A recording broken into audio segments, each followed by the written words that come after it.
असेल तुम्हाला. आणि हे समोर आसपास हॉटेल वगैरे पार्किंग वगैरे फ्री असते.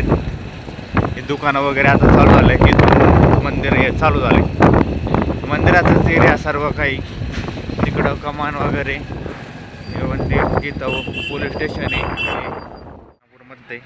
गाडी वगैरे पाठीमागं लावली. आणि आता चाललोय तुम्हाला थोडं दाखवतो आसपासचा एरिया कसा आहे कसा नाही. इकडे हॉटेलवाल्याचं काहीतरी चाललं मॅटर.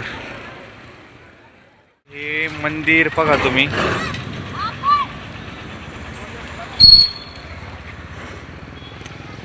तर मंदिराचेच आता पाट वगैरे आत्ता तयार केलेलं आहे. पहिल्यांदा हे नव्हतं. थोड्या 2-3 वर्षात हे आत्ता तयार केले.